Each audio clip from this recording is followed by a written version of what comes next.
Sahabat Oase Rohani Katolik yang terkasih, dimanapun Anda berada, jumpa kembali bersama saya, Bernadette Esther. Apa kabar? Saya berharap Anda tetap sehat, segar, dan bugar. Dan bagi para pemirsa serta pendengar setia Oase Rohani Katolik yang saat ini sedang mengalami pergumulan yang berat dalam hidup, entah oleh sakit penyakit atau persoalan pelik lainnya, semoga Anda berserah diri sepenuhnya kepada Allah Sang Pemberi Hidup dan percaya bahwa Allah senantiasa menyertai Anda. Sahabat Oase Rohani Katolik yang terkasih, hari ini adalah hari Minggu biasa ke-28. Kita akan mendengarkan sabda Allah melalui kitab kedua Raja-Raja, bab 5 ayat 14 sampai 17. Juga kita akan mendengarkan bacaan dari surat kedua Rasul Paulus kepada Timotius, bab 2 ayat 8 sampai 13. Injil suci akan kita dengarkan dari Lukas bab 17 ayat 11 sampai 19. Sahabat Oase Rohani Katolik yang terkasih, renungan hari ini akan dibawakan oleh Romo Albertus Bondika Widya Putra R, yang akrab disapa Romo Bondi. Saya yakin para pemirsa setia dan pendengar setia Oase Rohani Katolik sudah sangat mengenal sosok Romo Bondi, Romo yang ramah dan penuh senyum. Romo Bondi yang kita habiskan di tengah pandemi COVID pada tanggal 8 Mei 2021 di Gereja Santa Maria di Angkat Surga Katedral Jakarta, selain bersuara merdu, juga mampu mahir memainkan bermacam-macam alat musik yang kata Romo Bondi dipelajari secara otodidak. Nah, mari kita sapa lebih dulu. Apa kabar Romo Bondi? Halo Mbak B, kabar baik, puji Tuhan. Apa kabar juga untuk seluruh pemirsa dan pendengar setia Oase Rohani Katolik. Semoga kita semua dalam keadaan penuh berkat Tuhan dan dalam damai dan sukacita di dalam nama Yesus. Agak berlebihan ya tadi ya profil saya ya. Romo Bondi, terima kasih sudah berkenan hadir dalam acara Oase Rohani Katolik hari ini. Semoga kami beruntung ya bisa bersama-sama Romo Bondi memuji Allah melalui sebuah lagu ya Romo. Iya, dan saya juga berterima kasih masih boleh diundang oleh tim dari Oase Rohani Katolik, dan kiranya perjumpaan pada waktu yang penuh rahmat ini juga boleh membawa berkat dan karunia untuk setiap pendengar dan pemirsa setia Oase Rohani Katolik. Baik, seperti biasa kita akan mengawali acara kita dengan doa pembuka. Monggo, Romo Bondi yang memimpin. Baik, Mbak Bey dan sahabat Oase Rohani Katolik yang terkasih, marilah terlebih dahulu kita menyatukan hati kita arahkan seluruh diri kita ke hadirat Tuhan, sehingga perjumpaan dan waktu yang penuh rahmat ini sungguh boleh berbuah di dalam hati kita. Di dalam nama Bapa, Putra, dan Roh Kudus. Amin. Ya Allah, kebaikan-Mu kepada kami sungguh tak terhingga. Kami mohon bebaskanlah kami dari kesombongan agar kami selalu sadar akan kebaikan-Mu, kemudian mensyukuri dan membagikannya kepada sesama kami. Dan kiranya waktu yang penuh rahmat ini sungguh boleh membuat iman kami bertumbuh, pengharapan kami semakin berbuah, dan kasih kami semakin berlimpah-limpah kepadamu dan kepada sesama di sekitar kami. Dengan pengantaraan Kristus Putramu Tuhan kami, yang bersama dengan Dikau dalam persatuan Roh Kudus hidup dan berkuasa Allah sepanjang segala masa. Amin. Amin. Dalam nama Bapa, Putra, dan Roh Kudus. Amin. Sahabat Oase Rohani Katolik yang terkasih, antifon pembuka. Jika Engkau ya Tuhan mengingat kesalahan-kesalahan, siapakah yang dapat bertahan? Tapi padamu ada pengampunan. Bacaan dari dua Raja-Raja. Sekali peristiwa, turunlah Naaman, panglima Raja Aram, ke sungai Yordan, untuk membenamkan dirinya 7 kali dalam sungai itu, sesuai dengan perkataan Elisa, abdi Allah itu. Lalu pulihlah tubuhnya, kembali seperti tubuh seorang anak, dan ia menjadi tahir. Kemudian kembalilah ia dengan seluruh pasukannya kepada abdi Allah itu. Sampai di sana, majulah ia ke depan Elisa dan berkata, "Sekarang aku tahu bahwa di seluruh bumi tidak ada Allah kecuali di Israel. Karena itu, terimalah kiranya suatu pemberian dari hamba-Mu ini." Tapi Elisa menjawab, "Demi Tuhan yang hidup, yang aku layani, aku tidak akan menerima apa-apa." Walaupun Naaman mendesaknya, Elisa tidak mau menerima sesuatu. Akhirnya, berkatalah Naaman, "Kalau demikian, berikanlah kepada hamba-Mu ini tanah sebanyak dapat diangkut oleh sepasang bagal.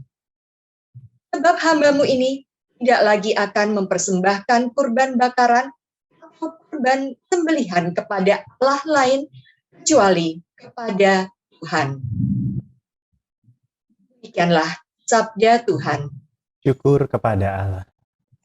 Mazmur tanggapan dengan refren, "Tuhan telah menyatakan keadilannya di hadapan para bangsa." Tuhan telah menyatakan keadilannya di hadapan para bangsa. Nyanyikanlah lagu baru bagi Tuhan, sebab Ia telah melakukan karya-karya yang ajaib. Keselamatan telah dikerjakan oleh tangan kanannya, oleh lengannya yang kudus. Tuhan telah menyatakan keadilannya di hadapan para bangsa. Tuhan telah memperkenalkan keselamatan yang datang daripadanya. Ia telah menyatakan keadilannya di hadapan para bangsa. Ia ingat akan kasih dan kesetiaannya terhadap kaum Israel. Tuhan telah menyatakan keadilannya di hadapan para bangsa. Segala ujung bumi telah melihat keselamatan yang datang dari Allah kita. Bersorak-sorailah bagi Tuhan, hai seluruh bumi. Bergembiralah dan bermazmurlah. Tuhan telah menyatakan keadilannya di hadapan para bangsa. Bacaan dari surat kedua Rasul Paulus kepada Timotius. Saudaraku terkasih, ingatlah akan ini. Yesus Kristus keturunan Daud yang telah bangkit dari antara orang mati, itulah yang kuberitakan dalam Injilku. Karena pewartaan Injil inilah aku menderita, malah dibelenggu seperti seorang penjahat. Tetapi sabda Allah tidak dibelenggu. Karena itu, aku sabar menanggung semuanya itu bagi orang-orang pilihan Allah, supaya mereka pun memperoleh keselamatan dalam Kristus Yesus dengan kemuliaan yang kekal. Benarlah sabda ini. Jika kita mati dengan Kristus, kita pun akan hidup dengan Dia. Jika kita bertekun, kita pun akan memerintah dengan Dia. Jika kita menyangkal Dia, kita pun akan menyangkal kita. Jika kita tidak setia, Dia tetap setia, karena Dia tidak dapat menyangkal dirinya. Demikianlah sabda Tuhan. Syukur kepada Allah. Mari kita siapkan hati dan memulai dengan bait pengantar Injil. Haleluya, haleluya, haleluya. Haleluya, haleluya, haleluya. Bersyukurlah dalam segala hal, sebab itulah yang dikehendaki Allah bagimu dalam Kristus Yesus. Alleluia, alleluia, alleluia. Tuhan bersamamu. Dan bersama rohmu. Inilah Injil suci menurut Lukas. Dimuliakanlah Tuhan. Dalam perjalanannya ke Yerusalem, Yesus menyusur perbatasan Samaria dan Galilea. Ketika ia memasuki suatu desa, datanglah 10 orang kusta menemui dia. Mereka tinggal berdiri agak jauh dan berteriak, "Yesus, Guru, kasihanilah kami." Yesus lalu memandang mereka dan berkata, "Pergilah, perlihatkanlah dirimu kepada imam-imam." Dan sementara dalam perjalanan mereka menjadi tahir. Seorang di antara mereka, ketika melihat bahwa ia telah sembuh, kembali sambil memuliakan Allah dengan suara nyaring, lalu tersungkur di depan kaki Yesus dan mengucap syukur kepadanya. Orang itu seorang Samaria. Lalu Yesus berkata, "Bukankah ke-10 orang tadi semuanya telah menjadi tahir? Di manakah yang 9 orang itu? Tidak adakah di antara mereka yang kembali untuk memuliakan Allah selain orang asing ini?" Lalu Yesus berkata kepada orang itu, "Berdirilah dan pergilah. Imanmu telah menyelamatkan engkau." Demikianlah sabda Tuhan. Terpujilah Kristus. Romo Bondi, dari kedua raja-raja tadi kita mendengar kisah Naaman yang sudah sembuh dari sakit kusta, dan di bacaan kedua Rasul Paulus kepada Timotius kita melihat bahwa betapa bahagianya Rasul Paulus meski dibelenggu dan di dalam penjara tetap mewartakan Injil Tuhan. Nah, apa yang hendak Romo bagikan kepada kami? Baik, terima kasih Mbak B dan juga sahabat Oase Rohani yang terkasih. Kita baru saja mendengarkan 3 bacaan pada hari Minggu 9 Oktober 2022 ini. Dan melalui ketiga sabda Tuhan tersebut kita tahu betapa Tuhan sungguh mengasihi kita.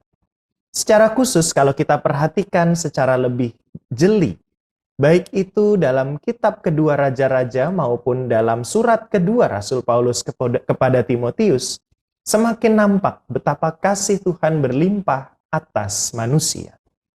Menarik diperhatikan bahwa dalam bacaan pertama dari kitab kedua Raja-Raja, muncul seorang tokoh bernama Naaman. Mungkin kita bertanya-tanya, Naaman itu siapa sih? Kok bisa tiba-tiba keluar nama Naaman dalam bacaan kali ini?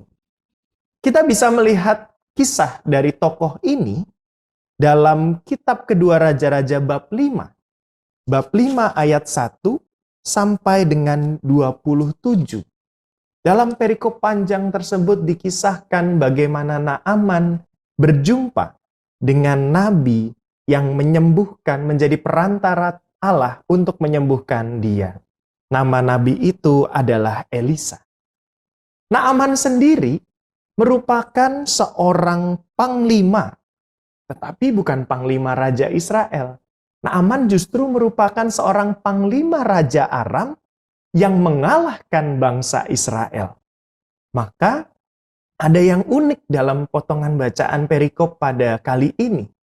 Naaman yang bukan orang Israel, bahkan Naaman yang memimpin bangsa Aram mengalahkan bangsa Israel, justru dipilih Tuhan untuk menunjukkan kuasanya sehingga Naaman sembuh dari penyakitnya. Apa hal menarik yang bisa kita petik di sini? Bahwa Tuhan kerap kali bukan memandang orang dari latar belakangnya, dari gelarnya, dari apa yang sudah ia capai di dalam hidupnya. Tetapi sungguh Tuhan memandang hati setiap orang yang datang kepadanya. Dalam kisah Naaman kita lihat bahwa walaupun Naaman seorang asing bagi bangsa Israel, tetapi ia menyadari situasinya yang sedang dalam keadaan sakit, sedang berada di bawah penyakit yang menyebabkan Naaman menjadi tidak berdaya dan menjadi lemah. Dalam titik terendah di hidupnya itu, Naaman bahkan sampai membuka dirinya. Kalau bisa ada yang menyembuhkan aku, entah siapa, bahwa sekalipun itu Tuhan dari musuh-musuhku.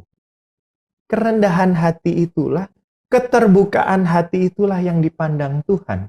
Sehingga melalui perantaraan Elisa, akhirnya Tuhan menganugerahkan kesembuhan atas Naaman. Dan menarik kita perhatikan di sini, bahwa keputusan Naaman untuk menyadari dirinya dalam keadaan lemah, dalam keadaan sakit, itulah ternyata yang dipandang Tuhan. Bukan semata-mata karena, oh, aku kan orang pilihan Tuhan, maka aku pasti disembuhkan. Belum tentu. Oh, aku kan sudah banyak berdoa, banyak berderma, maka aku akan disembuhkan Tuhan. Belum tentu. Melainkan titik di mana Naaman menyadari diri, bahwa dirinya terbuka akan kelemahannya, bahwa dirinya sadar ia hanyalah manusia lemah yang tidak berdaya. Itulah yang kemudian dipandang Tuhan. Maka dari titik terendah dari hidupnya, Tuhan mengangkat Naaman sampai ke kesembuhan. Sampai ke dalam situasi di mana Naaman mengalami kembali keadaan tubuh yang baik. Bahwa yang disembuhkan akhirnya bukan hanya badannya, tetapi sungguh hatinya. Dan disitulah kemudian Naaman berubah dan menunjukkan perubahan itu dalam sebuah keinginan juga untuk membagikan miliknya kepada orang-orang di sekitarnya.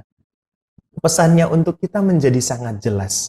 Bahwa ketika kita datang kepada Tuhan, apakah kita mempersembahkan kepada Tuhan situasi diri kita apa adanya? Atau jangan-jangan kita seperti tukar jual beli kepada Tuhan.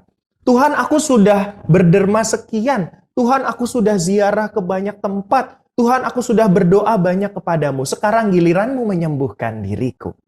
Atau seperti Naaman, kita datang kepada Tuhan, Tuhan, aku lemah. Tuhan, aku manusia yang tidak berdaya. Tuhan, aku memiliki sakit di dalam hidupku. Mungkin bukan sakit fisik, tetapi hati yang sakit. Justru ketika kita berani terbuka kepada Tuhan, berani menyerahkan kepada Tuhan apa adanya diri kita, disitulah Tuhan menyembuhkan kita.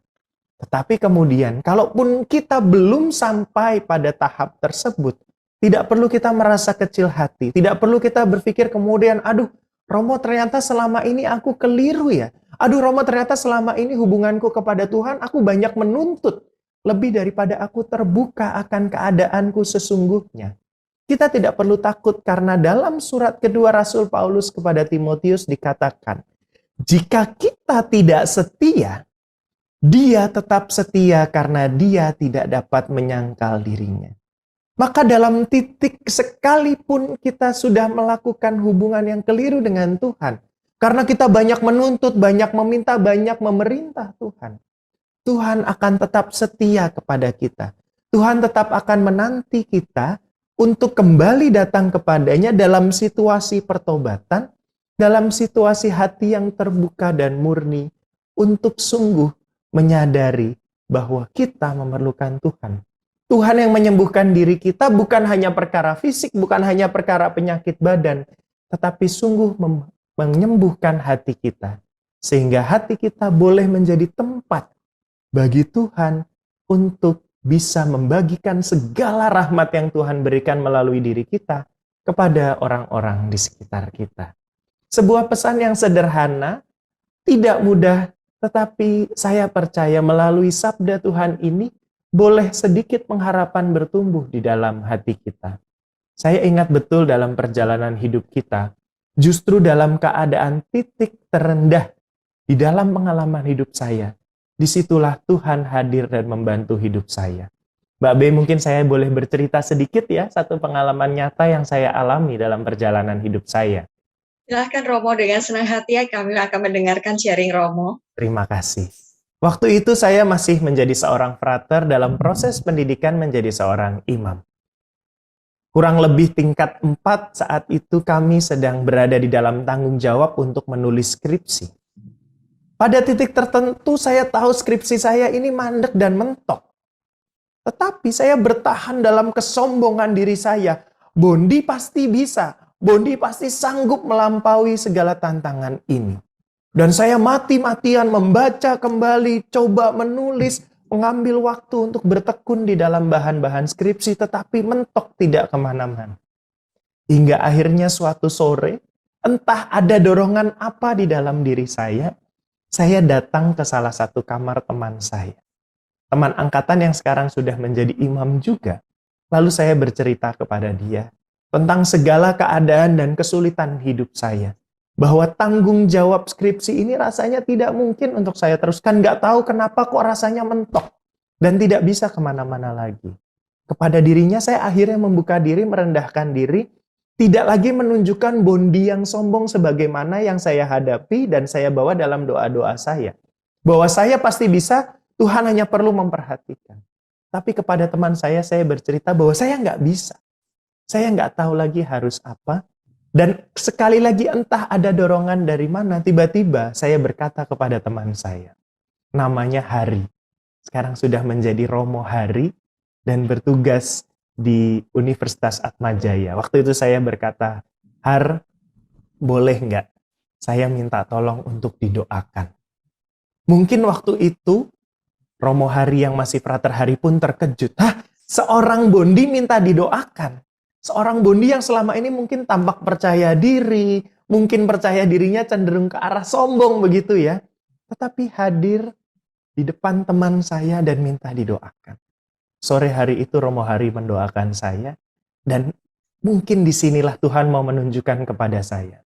Bondi, untuk bisa merasakan rahmat Tuhan, ya memang harus membuka diri terlebih dahulu. Sehingga akhirnya kemudian dari pengalaman itu, saya bisa kembali melanjutkan tanggung jawab saya. Dan disitulah kemudian belajar dari sosok Naaman dan juga dari surat kedua Rasul Paulus kepada Timotius. Tuhan tetap setia menunggu kita. Asalkan satu, kita berani membuka diri apa adanya kepada Tuhan dalam segala kelemahan dan kerapuhan kita. Begitu sedikit cerita dari saya, Mbak Bey. Terima kasih. Nah, terima kasih Romo Bondi. Rupanya memang mukjizat ini terjadi seringnya tanpa sensasi dan hebohan macam-macam ya Romo. Lewat aneka hal, peristiwa, pengalaman, jumpaan kecil sehari-hari seperti yang Romo ceritakan tadi. Melalui Romo Hari sebagai teman yang mendapat curhat dari Romo Bondi. Dan sebaiknya memang kita seperti yang Romo Bondi sampaikan tadi, bersedia meninggalkan harga diri, kesombongan, pendapat kita sendiri untuk mendengarkan Allah. Mungkin di saat itulah jadi kesembuhan baik fisik maupun batin kita. Baik sahabat Oase Rohani Katolik yang terkasih, kita akan jeda sejenak untuk mengendapkan semua yang sudah Romo Bondi katakan tadi. Renungan yang sangat baik. Kita akan kembali sesaat lagi untuk mendengarkan kabar gembira dari bacaan Injil tadi. Tetaplah bersama kami.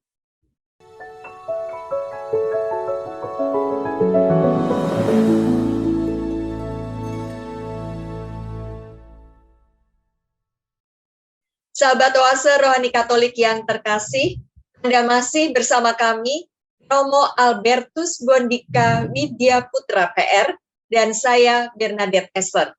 Bila Anda mempunyai pertanyaan, saran, dan juga kritik, Anda bisa menghubungi kami melalui email orkaj2021@gmail.com atau mengirimkan pesan melalui WA dengan nomor 088102513338. Nah, mari kita lanjutkan.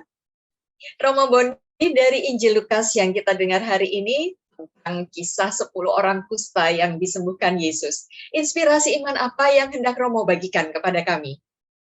Baik, Mbak B dan sahabat Oase Rohani Katolik yang terkasih. Injil Lukas yang kita dengarkan pada kesempatan kali ini tentu masih erat hubungannya dari bacaan pertama dan bacaan kedua yang baru saja kita renungkan. Kesamaan dari bacaan pertama adalah bagaimana dalam bacaan Injil, kembali kita melihat kuasa Tuhan untuk menyembuhkan orang-orang yang sakit. Dan kalau kita tarik juga dari bacaan kedua, kita melihat bahwa Tuhan setia. Setia kepada manusia, bahkan dalam situasi sakit pun Tuhan tetap menunjukkan kasih-Nya kepada kita. Kalau kita perhatikan dari bacaan Injil, ada 10 orang yang sedang sakit kusta datang kepada Yesus. Tetapi pada akhir cerita setelah mereka sembuh hanya ada 1 orang yang kembali. 1 orang tersebut adalah seorang Samaria. Kalau dalam bacaan pertama tadi kita melihat tokoh Naaman, seorang panglima perang Raja Aram, yang kemudian disembuhkan oleh Tuhan. Dalam bacaan Injil, kembali kita melihat sosok yang ternyata bukan orang Israel, melainkan orang Samaria. Orang Samaria itu merupakan bangsa buangan, yang bagi bangsa Israel merupakan orang pinggiran, orang-orang yang tidak mendapat tempat di dalam komunitas bangsa Israel. Seorang pendatang, seorang asing, seorang kelas 2 dalam status sosial masyarakat pada zaman itu. Maka ketika ada orang Samaria, tentu bangsa Israel itu kemudian biasanya akan mengesampingkan orang-orang Samaria dari situasi hidup mereka. Tidak cukup di situ, sudah orang Samaria kemudian mengalami situasi sakit, yaitu sakit kusta. Kalau misalnya kita tahu pada zaman itu, sakit kusta merupakan penyakit yang sungguh berat. Tidak ada obatnya, bahkan sampai dikatakan jika seorang terkena penyakit kusta, maka ia merupakan pribadi yang dikutuk oleh Allah.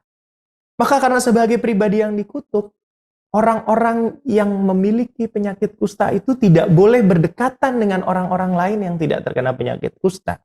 Kalaupun berjalan dalam sebuah jalan begitu, lalu berpapasan dengan orang lain, orang yang memiliki penyakit kusta itu harus bergerak ke pinggir, kemudian mengambil posisi supaya tidak kelihatan oleh orang-orang tersebut. Sedemikian terkutuknya. Maka kalau dalam bacaan Injil kita lihat, 10 orang itu menjumpai Yesus dan berdiri agak jauh.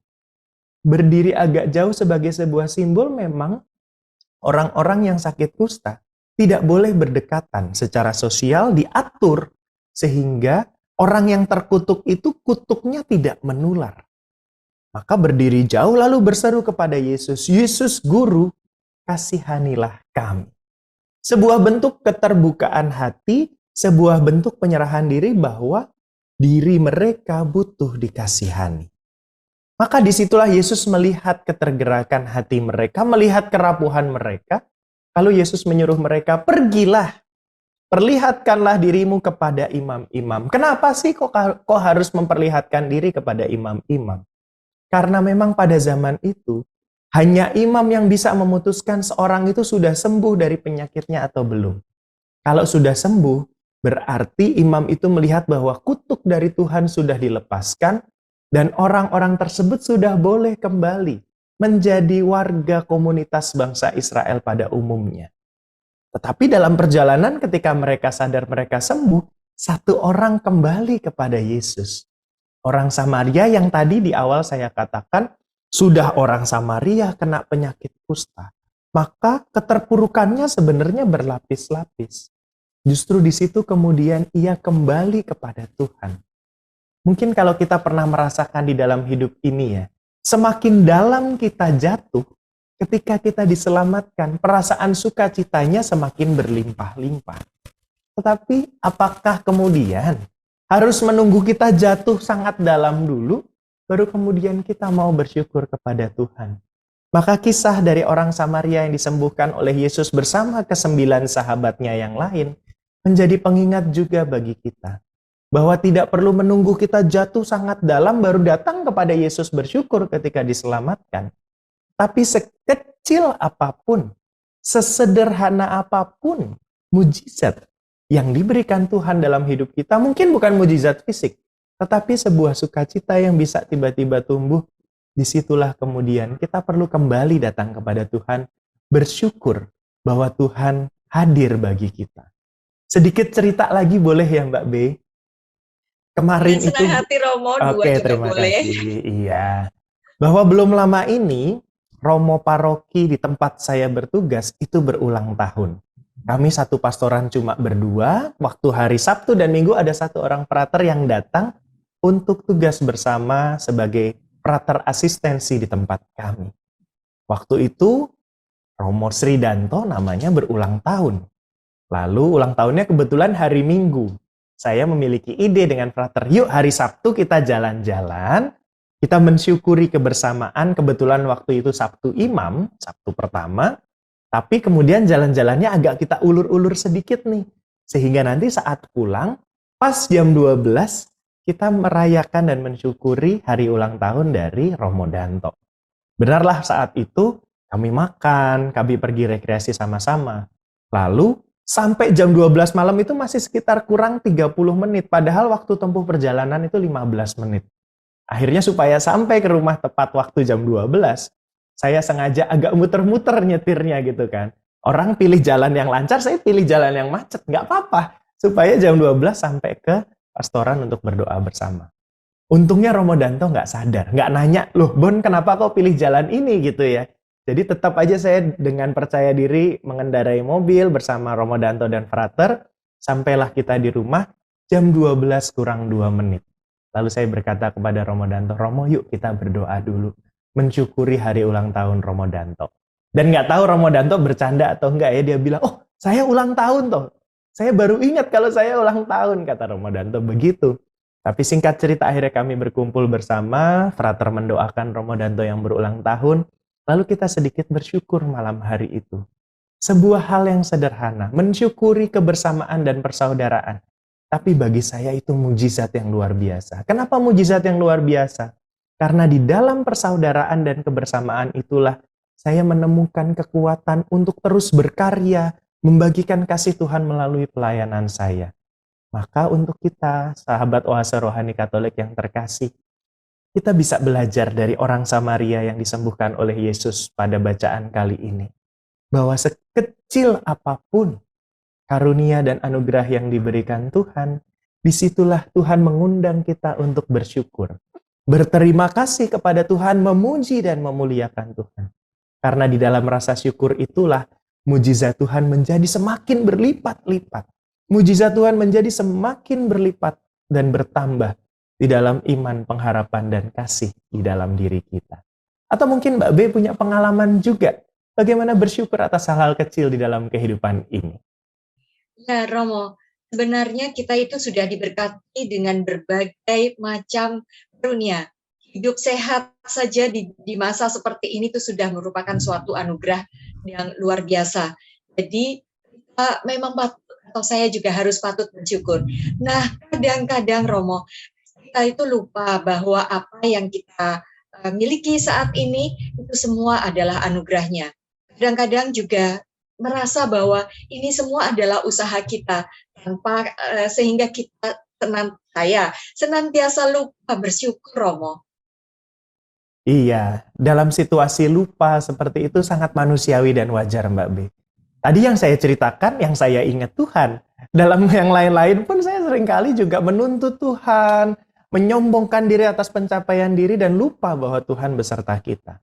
Tetapi satu hal yang perlu kita ingat, sebagaimana tadi dikatakan oleh Rasul Paulus dalam suratnya yang kedua kepada Timotius, Tuhan tetap setia. Walaupun kita tidak setia, Tuhan tetap setia. Karena Dia tidak dapat menyangkal dirinya. Diri Allah yang adalah kasih dan setia. Allah yang senantiasa mengasihi kita dan bukan cuma mengasihi, tetapi setia akan kasihnya kepada manusia. Dan disitulah kemudian kita tuh sebenarnya sudah memiliki hal itu, cuma perlu diingatkan lagi, perlu berlatih lagi, kalau jatuh bangkit lagi, kalau gagal kita coba lagi, karena Tuhan menanti kita senantiasa. Mungkin Mbak B ingat, waktu kecil atau kalau pas dengan anak kecil itu kita punya kebiasaan kalau menerima sesuatu kita akan bilang apa? Terima kasih. Terima kasih. Sebuah kata yang sangat sederhana, terima kasih. Tetapi itulah ungkapan syukur yang paling istimewa di dalam hidup kita. Bahwa setiap kali kita mengatakan terima kasih, kita sungguh-sungguh sadar kita menerima kasih dari Tuhan. Maka melalui kata-kata sederhana terima kasih, dan terima kasih, kita sudah belajar untuk bersyukur. Bersyukur pun hal dari sederhana bisa kita lakukan. Nggak harus kemudian, aduh Romo saya mau bersyukur, saya mau membantu pembangunan gereja di jauh sana gitu. Nggak perlu. Mungkin dari hal yang sederhana pun kita bisa mengucapkan syukur kita dengan mengatakan terima kasih. Sebagaimana ada sebuah doa yang mengajarkan kita untuk senantiasa berterima kasih kepada Tuhan. Tuhan yang adalah kasih dan setia, yang kita senantiasa alami di dalam hidup kita, Tuhan yang senantiasa baik sepanjang hidup kita. Terima kasih Tuhan. Terima kasih Tuhan untuk kasih setiamu yang ku alami dalam hidupku. Terima kasih Yesus untuk kebaikan-Mu sepanjang hidupku. Terima kasih Yesusku buat anugerah yang Kau beri, sebab hari ini Tuhan adakan syukur bagimu. Sebab hari ini Tuhan adakan syukur bagimu.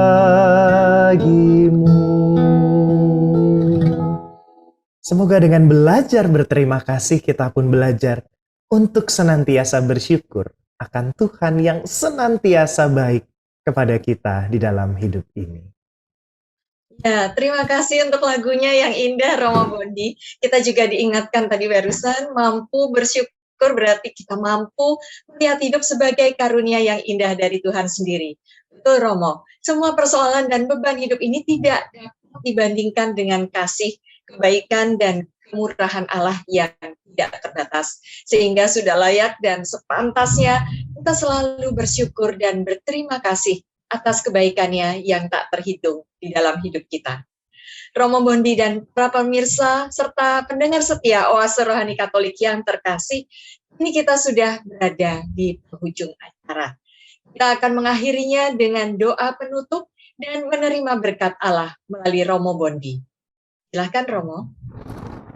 Mbak Bey, sahabat Oase Rohani Katolik, para pemirsa dan pendengar setia Oase Rohani Katolik, mari sekarang kita arahkan hati kita kembali kepada Tuhan. Kita bersyukur atas segala karunia-Nya, karunia yang membuat kita bertumbuh dan senantiasa kuat di dalam hidup ini untuk menjalani semua panggilan dan tanggung jawab kita. Dalam nama Bapa dan Putra dan Roh Kudus. Amin. Allah yang penuh belas kasih, kami bersyukur atas rezeki surgawi yang telah kami terima ini. Semoga kami selalu menyadari betapa besar anugerah yang telah kami terima dari-Mu, sehingga kami pun senantiasa memuji dan bersyukur kepada-Mu, sampai akhirnya kami kembali kepada-Mu dalam keabadian. Dan kiranya Engkau senantiasa membantu kami untuk mengucapkan terima kasih, bersyukur atas segala yang kami miliki dalam hidup ini, pun kami bersyukur atas segala tantangan dan perjuangan hidup kami. Karena disitulah Engkau mengajak kami untuk menjadi lebih baik dari waktu ke waktu. Dengan pengantaraan Kristus, Tuhan kami. Amin. Kita siapkan hati kita untuk menerima berkat dari Tuhan. Tuhan bersamamu. Dan bersama rohmu. Semoga Allah yang Maha Kuasa, dengan kasih dan rahmat-Nya yang berlimpah memberkati saudari-saudara sekalian, Bapa, Putra, dan Roh Kudus. Amin. Amin. Terima kasih Romo Bondi. Sahabat Oase Rohani Katolik yang terkasih, dengan demikian usai sudah acara kita hari ini. Saya Bernadette Esther dan saya Romo Albertus Bondi Kawidia Putra. Kami berdua pamit undur diri. Selamat melanjutkan aktivitas Anda. Sampai jumpa pada acara Oase Rohani Katolik edisi berikutnya. Salam. Terima kasih, Tuhan memberkati. Amin. Matur nuwun sangat Romo Bondi. Terima kasih.